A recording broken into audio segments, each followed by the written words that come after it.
SSC আইনি লড়াইয়ের ফাঁক ফোকর রেখে দেওয়া হয়নি তো? 14,052 শূন্য পদে নিয়োগের ছাড়পত্রের পরেও উঠছে প্রশ্ন।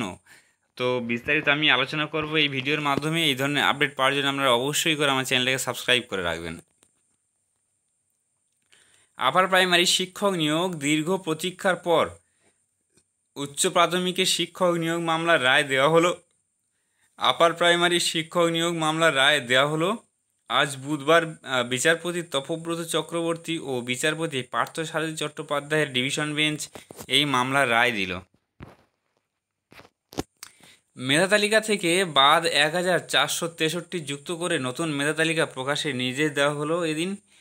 4 সপ্তাহের মধ্যে প্রয়োজনীয় কাউন্সেলিং করে সুপারিশপত্র দেবে এসএসসি, এমনই নির্দেশ কলকাতা হাইকোর্টের।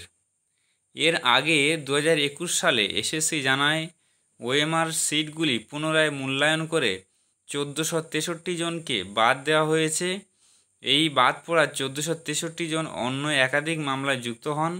আজ হাইকোর্ট জানিয়েছে ওই 1463 জনকে যে প্রক্রিয়ায় বাদ দেওয়া হয়েছিল তা ঠিক ছিল না, কারণ ইতিমধ্যেই দীর্ঘ সময় পেরিয়ে গিয়েছে।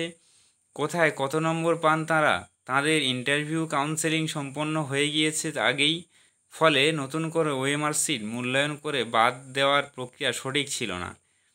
কলকাতা হাইকোর্ট এদিন নির্দেশে জানিয়েছে বাদ দেওয়া 1463 জনকে যুক্ত করে ওই 14,052 জনের মেধা তালিকা প্রকাশ করতে হবে এসএসসিকে।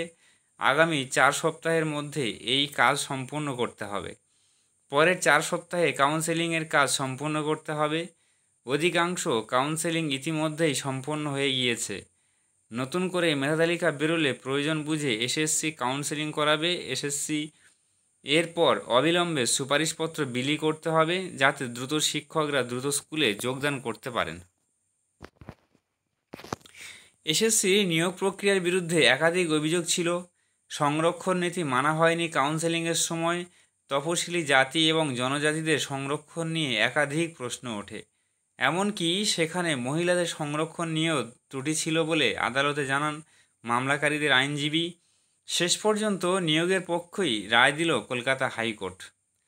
এই বিষয়ে শিক্ষানুরাগী ঐক্যমঞ্চের সাধারণ সম্পাদক কিঙ্কর অধিকারী বলেন, 8 বছর পর উচ্চ প্রাথমিকে নিয়োগের নির্দেশ হাইকোর্টের ডিভিশন বেঞ্চের।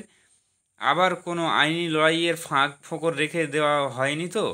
যোগ্যরা দ্রুত নিয়োগ পাক, কিন্তু যাদের জন্য যোগ্যরা 8 বছর আগে নিয়োগ থেকে বঞ্চিত হলেন তাদের বিরুদ্ধে শাস্তি এবং আর্থিক জরিমানা করা হোক। তবেই এই দুর্নীতির কিছুটা রাশ টেনে ধরা যাবে। তা যদি না হয় অপরাধীদের সাজা হলো কোথায়? ভবিষ্যতেও এ জিনিস চলতে থাকবে। আমরা দাবি করছি যারা নিয়োগ দুর্নীতির সঙ্গে জড়িত সেই অপরাধীদের শাস্তির পাশাপাশি বড় অঙ্কের আর্থিক জরিমানা করা হোক।